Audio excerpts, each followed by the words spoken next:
Hello everyone and welcome back to the channel, and as promised this is the Half-Ogre video. Long overstated, long waited. Overstated was the wrong word there, but going with it. So, I'm gonna roll straight into it. As we know, as you guys know, because this video will be coming out afterwards, the Mareks and Wardens video is already out. And that is already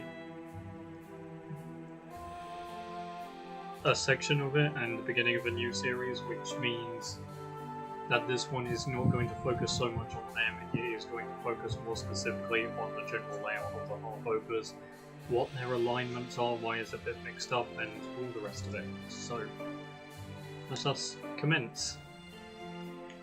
The Half-Ogres, as everyone knows at this point, if you've seen the other videos, they came about at the same time as the Ogres and the Goblins. They were created in secret by Nagrasak, and they do share a bit of a uniqueness with a few of the other races, as they were only ever born on Ogres. No connection, no anything in the middle there.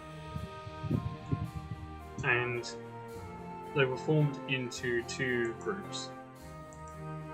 These two groups were the Jack Lung and the John Hong, and I will add in some annotations if I can. But they originated in two very, very different areas, and I'm actually going to have to drift the map over to this side as well, so it's kind of like a bit of an awkward angle there, but actually there's another way I can do that. Move that up there, move me up there, there we go. So now you can see it a bit more easier. But Ogres, the Kingdom of Ogres and that whole land never was, well, it was initially settled by humans, but the actual kingdom itself took quite some time to develop, so for quite a while there were Half-Ogres present in there as well. Specifically in the... hang on, I've got to get this the correct way around.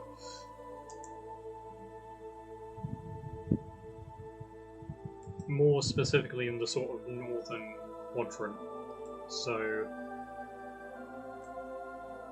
They didn't have much territory of Ogres, but they had sort of slithers and things, and that was primarily the John Toth brothers, who, and we will cover them first, as there is actually less currently established about them than Medeiros. But the John Toth brothers formed two separate factions. They formed the Realm of Zakkenroar in its original state, which was smaller, and then they also formed a principality of Kanajin, or Kanajin, either pronunciation works. And the two stuck to, well, they developed, they built up, eventually they came into conflict. Though the conflict between themselves was actually fairly brief. They had two other key conflicts that were... one was a more... it was one of the few events, like early on, that the Half-Ogres were involved in all around Aphalas, outside of just Ogres. But the other was more localized against the First Demons. And... was it against the First Demons? It was against one of the other peoples on Ogres, but being pushed back and seeing how the disunification didn't work, the two ended up uniting under a larger realm of Zakkenroar, and Zakkenroar assimilated all the Principality's lands, which the Principality itself was formed in the specific... I'm going to try and bring it in a bit closer.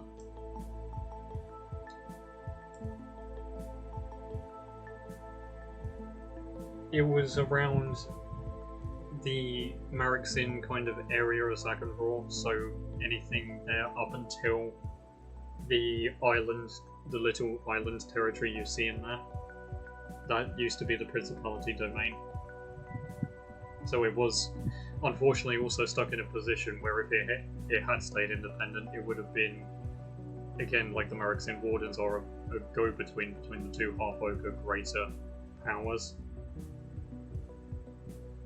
But there was another group that did form, and they ended up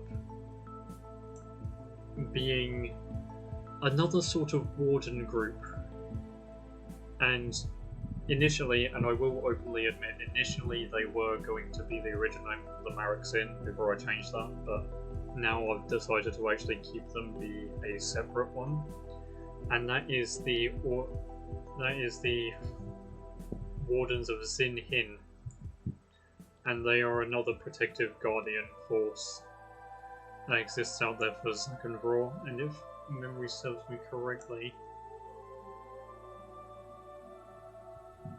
at one point they were sort of guarding the river crossing with Ogres, or that has now become their role. Once they got assimilated back into Zaganror, but for a while they were separated. The Half-Ogres are they are a very sort of interesting kind of loose cannon amongst everything, because they have the two separate factions and they don't always get along. they do not always get along, and that is easy to see, but especially now we're going to move into Medeiros. The Principality of Medeiros was started by the Jeklum. They weren't brothers or anything like that, it was just a bloodline of the Half-Ogres. And they ended up, again, quite scattered. Like Shah, when Aphalas was first formed, Ogres had more rivers. It had a couple of more rivers that kept the land a bit more divided, and eventually I will do an ancient map display. That's actually what we're going to continue on with the stream, is developing the ancient map. But the Northern River tribes were a significant faction for the Half-Ogres. But there were two that came out on top of the rest. They basically assimilated or fought until there were two that remained. The Jeffris tribe, which plays a factor in the Marixin video, because the Jeffris tribe are the ones who that troll finds and become the first of the Marixin Wardens. And the other is the Bay Ridge, and the Bay Ridge are another significant factor in all of this, because they actually assisted in the destruction of the Stone Elves. They were an ally in all of that, and so they ended up getting initially banished in the aftermath of that, because they were sided with the Beast Elves, and the Half-Ogres deemed this a threat, so they were initially banished. And they ended up locating within the actual savannah, which made them sort of using some of the assistance that they had from the Beast Elves. And one of the reasons Medeiros went after them in the first place wasn't just pressure from the rest of the world or things like that, because obviously the Ruby Mist kicked in and everything like that. What really brought them into that was the fear that the Bay Ridge tribe were harbouring some of the Beast Elves. The Beast Elves who had openly attacked their distant kin, the Stone Elves, and brought them to their end. And it was also feared that if that could happen on Ogres, not only could the Beast Elves get that, but they could also form an alliance with the completely wild card Wyverns. So Medeiros stepped in to try and stop them, and they ended up assimilating the tribe under new leadership, or supposedly new leadership, back in to the Principality as part of its people, and swallowed up the rest of what remained of its loose domain. And it actually did benefit Medeiros because it allowed Medeiros to start developing and taming the different creatures of the Alanay Savannah, including the Boy God. So the Half-Ogres did actually benefit from this. However, one thing that did truly cement a hefty amount of suspicion for the Half-Ogres of Medeiros was Senetvia. And this is bringing it very much across the timeline because this was Crisis of Galakaros, so the early, or well, depends what context you say, because the way the timeline works in the BGS is it's going backwards, so it's the 230, but it's still like the late 200s. So, but part of Senetvia's forces on there were Half-Ogres from the Bay Ridge, and it is thought that there were communications before that about that, and that potentially Senetvia had a hand in the Beast Elves as well, although it's not known. And because it's not known and everything, there's no real knowledge of it, but the Bay Ridge and their descendants, other followers and everything ended up leaving.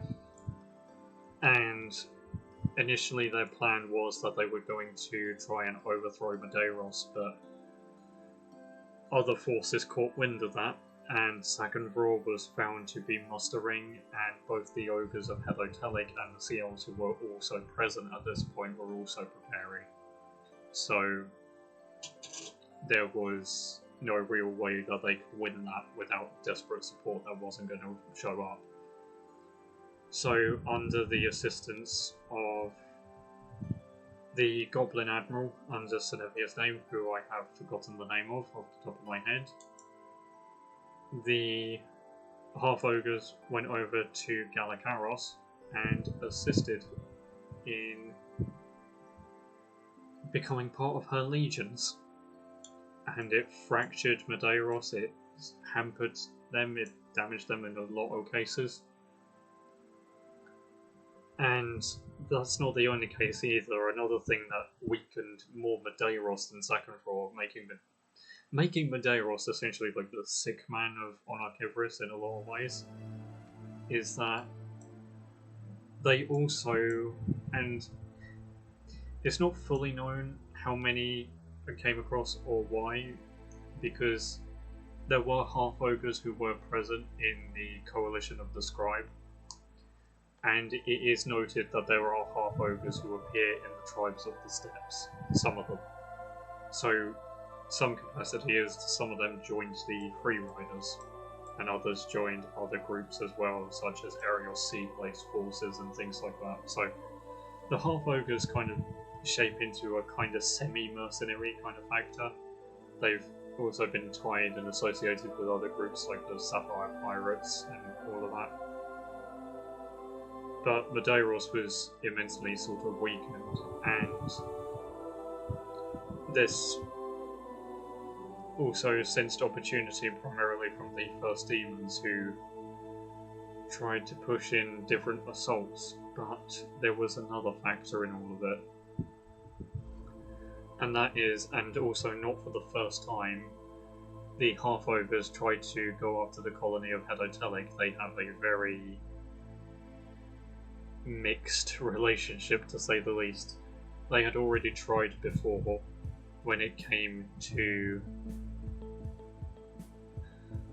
Raunor, who is a Hedotelic ogre in another story and focus, and he ended up being forced to actually have to flee his home because the Half-Ogres were going after him because he was an enchanter, and Medeiros felt that they could use him to help against the First Demons. And there were efforts of other forces, such as Arios' territory there getting taken over by Half-Ogres and other things going on. But eventually the desperate things, and Second Roar tried to help where it could. The Sea Elves did try and supply, but at the exact same time, the drifting over to Senevia left a wound, and it was a wound that continued. And the problem with all of it is that Medeiros would continue on being a more rogue and untrustworthy presence on Ogres. So Second Roar is in the awkward position where it balances between that and balances between not so friendly forces on Ogres, as well as the demons and the wyverns from the north. Medeiros has to face the demons, but also is posing a threat to others. And it's one of the reasons why like the Linnea Guard Prince position is put in as well for the Sea Elves, is because it's on the northern border and the Half-Ogres of Medeiros aren't particularly trusted. And the thing about all of it is that the Half-Ogres are still a very much open book. They have no true sort of allegiance. Second Roar is more willing of the two to side with outside forces, and obviously the Marixin Wardens as well. Medeiros is the rogue force in all of this, and it would be noteworthy to say that at some point in the lore it might get written that something gets done about Medeiros or Second Roar and have a twist of fate or something, that is still up for debate and all the rest of it, and I don't know why I just went wah. But the Half-Ogres for the most part were actually able to avoid the fates of the Goblins and the Ogres and avoid Necrosack and all of that, and most of that is because most of them just developed on a different continent. So they were able to avoid a lot of that destruction, but because of also all of that, they have arguably one of the least amount of connections with the rest of Aphalas, and I'm pretty sure that pretty much the only other there's really only two other factions that I would say fit into that description. The Half-Ogres of, well, all of the territories, the Kingdom of Onokrith, the nature of what it is and who it is and everything, and the Feyun Mountain Holdings. I would say those three are the ones with the least amount of connection to the rest of Aphalas. And it just goes to sort of show how distinct these new continents are, because two of those races exist on Kivris. And the Half-Ogres have participated in battles, they have been seen, but that's the other thing, is because they're only mentioned or rumoured about, is like not many people know what to really expect from them. So you have, like in Galakaros and everything, they ended up participating in the battles around the Kalonarith on Idros and things like that, and people were even the trolls were caught off guard by them, because it just wasn't anticipated. And the trolls of any of the Protector races actually have contact on there because of Arnavan, but by the time of Galakaros, the fate of Arnavan is completely unknown. So, or the fate or current status, I should say.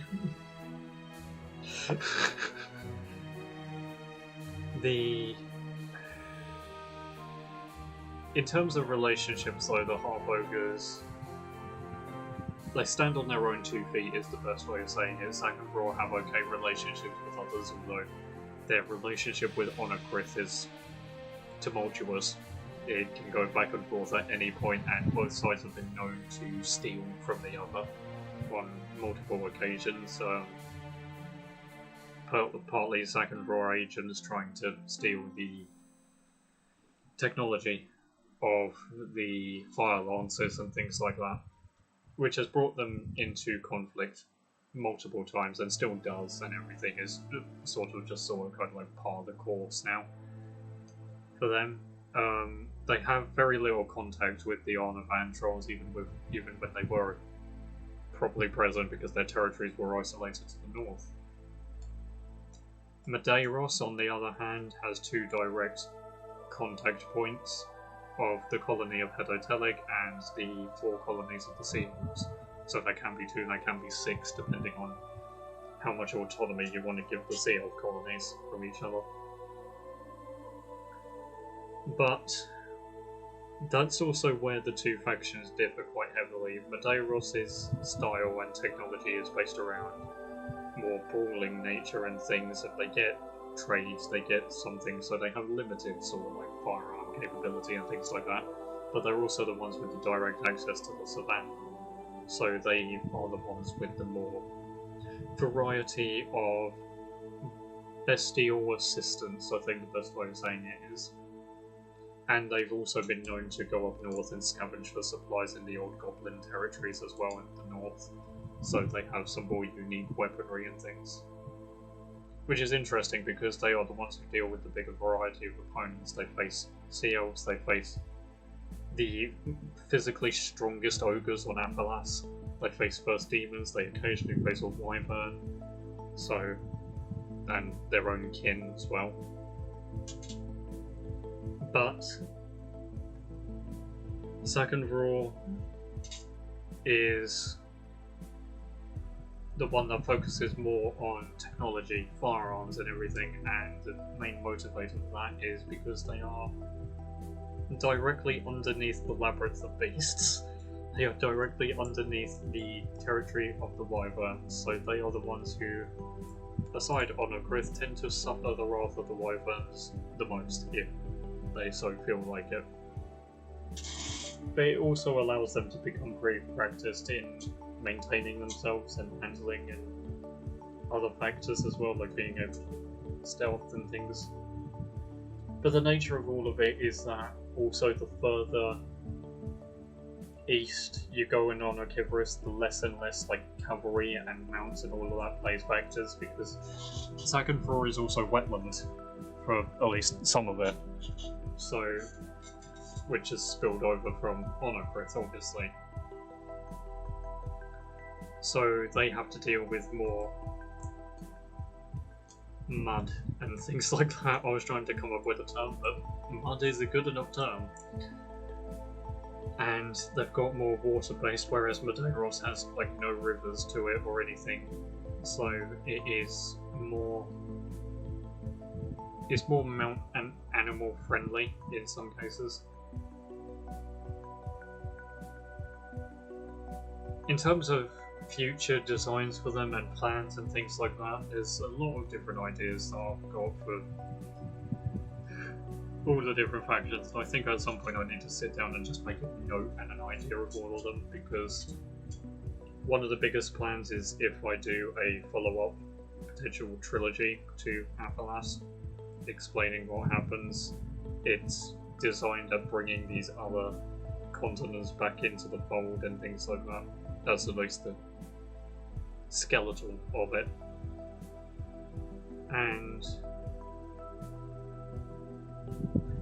the Half-Ogres are... they're not isolationist by choice, but they are just based around the nature of what they have and who they are and what they're dealing with, so they do learn of the outside world, especially in Medeiros, from the Sea Elves and Hedotelic, but it's limited considering it gets more limited with time the more fearful the other powers become of Medeiros. And when I envision both the sort of kind of tactics and stratagem of both Second Roar and Medeiros, and even what I mentioned in the Marixin, it's more of like a brawler, very loose kind of fighting.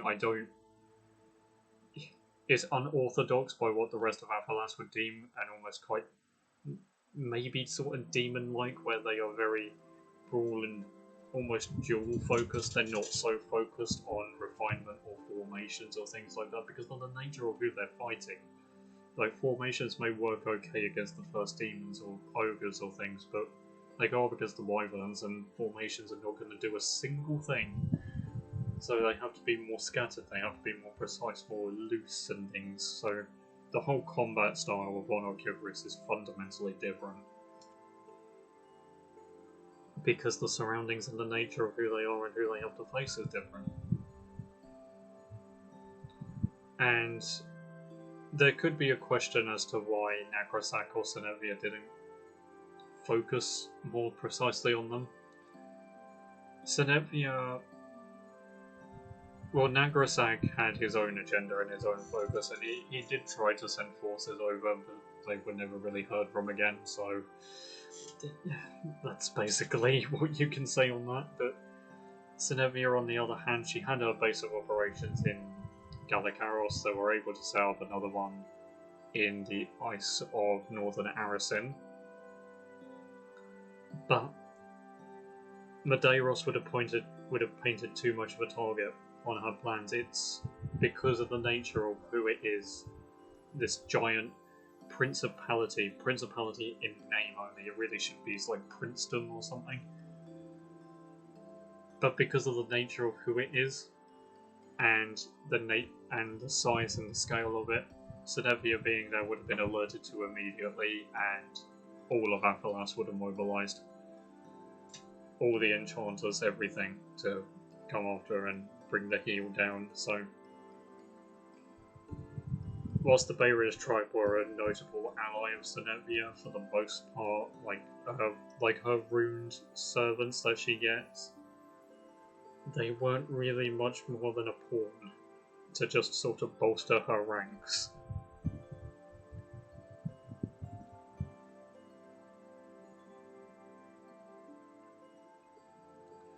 So, yes, I was trying to think of what else to say, but to be honest, I don't want to drag this video on longer than it needs to be, because otherwise it will just drone on. There is going to be more definition to them, like a lot of other things in the lore and everything will be more development. And it is notable at one point, before everything happened with like the Stone Elves and all of that, whilst Hedotelic was also slowly forming the Sea Elf territory, the Half-Ogres did control it, so it was more of a case of... It got to a point where the Half-Ogres willingly gave off some of the lands of the Sea Elves as new settlers, but then it got to a point where they were asking for too much and they ended up fighting, and the Sea Elves had to fight tooth and nail for what is now their home as Ogres. So... But it is also worthy to admit that any effort that the Half-Ogres have ever made of developing north of those bridges that you see there by Medeirak and things have never succeeded. And if you can look and see those little dots there, those are all ruins. They're all ruined settlements that have been attempted by the Half-Ogres. The ones further north were Goblin, those ones were Half-Ogre. The ones in the savannah that have just ended up just getting overwhelmed by first demons without support. So, yeah. In terms of, like...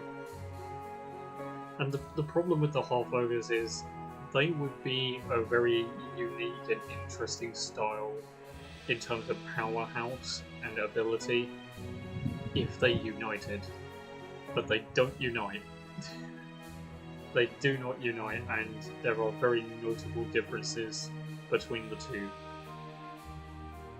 main factions of them. So, and whilst Medeiros is pretty large, after it lost its territory and everything, Second Lord did become the bigger one. Not by a lot, but it is the bigger one. So, unfortunately, but because of the way I've done the map, is always split in two, so it never looks like the bigger one.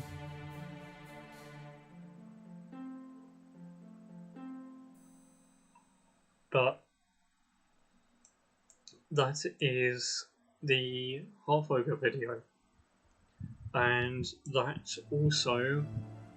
No, it doesn't, because we've still got the Feyung and others to do, but that does round off all the unique races in terms of humanoid and things like that. So now we are fully on to just like subsects and things. Still got the Fayoon to do.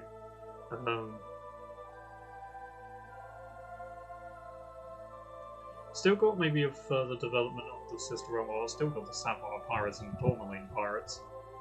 And then the Ice Elves as the antagonist one, although I've explained their story several times now, so... Beast Elves, Stone Elves. I've got much more to do. But... yes, I don't know whether this is actually going to fit in time-wise. It's going to be longer than a couple of them. It's going to be longer than I think the Ajati one, but it'll be smaller than a couple of others. But I hope you did enjoy.